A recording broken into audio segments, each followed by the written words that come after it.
നമസ്കാരം, news prime മലയാളത്തിലേക്ക് സ്വാഗതം. ഇന്ത്യൻ നാഷണൽ കോൺഗ്രസിൻ്റെ എക്കാലത്തെയും ധീര വനിതയായ ഇന്ദിരാഗാന്ധിയുടെ മക്കളായ രാജീവ് ഗാന്ധിയുടെയും സഞ്ജയ് ഗാന്ധിയുടെയും ഒക്കെ കാലഘട്ടത്തിൽ തന്നെയാണ് കമൽനാഥിൻ്റെയും, അതായത് ഇപ്പോഴത്തെ മധ്യപ്രദേശിലെ കോൺഗ്രസ് നേതാവായ കമൽനാഥിൻ്റെയും കുട്ടിക്കാലം.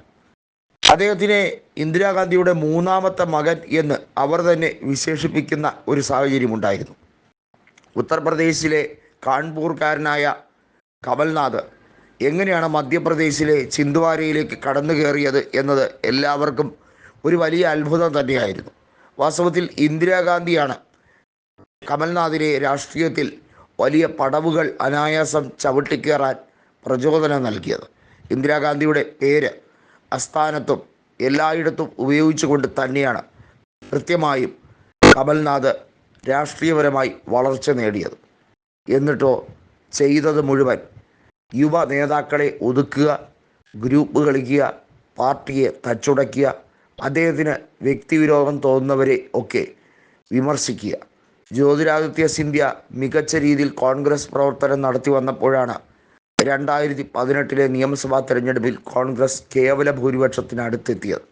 അന്നേരം ജ്യോതിരാദിത്യ സിന്ധ്യയും അനുകൂലികളെയും പറഞ്ഞത്, ഒരു രാജാവും കുറേ ഭൃത്യന്മാരും കൂടി എല്ലാം തീരുമാനിച്ചാൽ അതൊന്നും വഴങ്ങിക്കൊടുക്കാൻ ഞങ്ങൾ കോൺഗ്രസ്സുകാർ തയ്യാറല്ല എന്നതാണ്. ഇത്രയും നാളും ഗുണ ലോക്സഭാ മണ്ഡലത്തിൽ നിന്നും വിജയിച്ച മാധവറാവു സിന്ധ്യയും ജ്യോതിരാദിത്യ സിന്ധ്യയും ഒക്കെ അപ്പോൾ ആരായി എന്നുള്ള ചോദ്യമായി. പിന്നീട് ഒരു നിമിഷം പോലും വൈകാതെ ജ്യോതിരാദിത്യ സിന്ധ്യ BJP പാളയത്തിലേക്ക് പോയി, അവിടെ കേന്ദ്രമന്ത്രിയായി. ഇപ്പോഴിതാ ഗുണ ലോക്സഭാ മണ്ഡലത്തിൽ അതേ വോട്ടർമാർ 5.5 ലക്ഷം വോട്ടിന് BJP ചിഹ്നത്തിൽ കുത്തി അദ്ദേഹത്തിനെ വിജയിപ്പിച്ചിരിക്കുകയാണ്. ഇതിൻ്റെ ഉത്തരവാദി കമൽനാഥ് മാത്രമാണ്.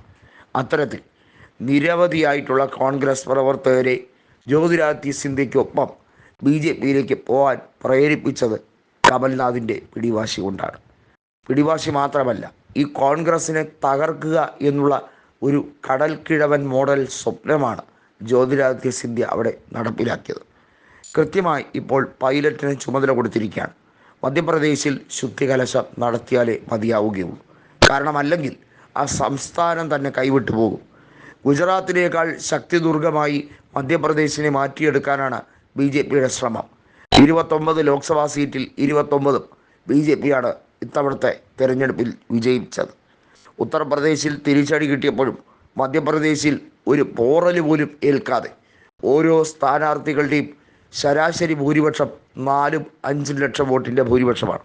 അതിൽ തന്നെ 8.5 ലക്ഷം വോട്ടിന് ജയിച്ച BJP സ്ഥാനാർത്ഥി ഇൻഡോറിലെ വിദിശയിലെ ശിവരാജ് സിംഗ് ചൗഹാൻ 8,21,000 വോട്ടിന് ജയിച്ച ഒരവസ്ഥയുമുണ്ട്.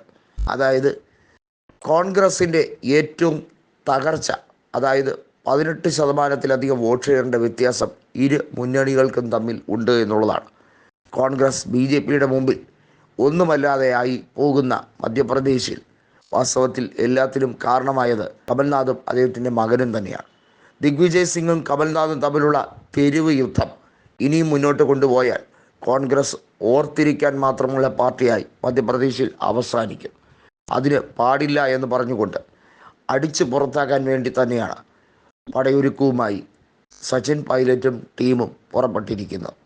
കൃത്യമായും ഭോപ്പാലിൽ ഒരു വലിയ യോഗം വിളിച്ചു ചേർക്കുകയാണ്. സച്ചിൻ പൈലറ്റിൻ്റെ നേതൃത്വത്തിൽ തന്നെ പുതിയ PCC അധ്യക്ഷനെ കൊണ്ടുവരിക എന്ന ലക്ഷ്യമാണ്. കമൽനാഥിൻ്റെ അനുകൂലിയാണ് നിലവിൽ PCC അധ്യക്ഷനാക്കിയിരിക്കുന്നത്. അത് പക്ഷേ ഒരു രീതിയിലും പാർട്ടിക്ക് ഗുണം ചെയ്യുന്നില്ല എന്ന് മാത്രമല്ല, പല തരത്തിലും കോൺഗ്രസ് ഭരിക്കുന്ന പഞ്ചായത്തുകളിൽ ഒക്കെ അട്ടിമറി നടന്നുകൊണ്ടിരിക്കുകയാണ്. കോൺഗ്രസ് പിടിച്ചെടുത്ത പല പഞ്ചായത്തിലെയും ആളുകൾ കൂട്ടത്തോടെ രാജിവെച്ച് അവിടെ ഉപതെരഞ്ഞെടുപ്പ് നടക്കുകയും പല മണ്ഡലങ്ങളും BJPയിലേക്ക്, പല മുനിസിപ്പാലിറ്റികളും പഞ്ചായത്തുകളും BJPയിലേക്ക് അനായാസം ചേരുന്ന ഒരു കാഴ്ചയാണ്. ഇതിനിയും അനുവദിച്ചാൽ മധ്യപ്രദേശ് എന്നത് കാവി പ്രദേശ് മാത്രമായി മാറും എന്ന് ഉറപ്പിക്കാൻ കഴിയുന്ന അവസ്ഥയാണ്.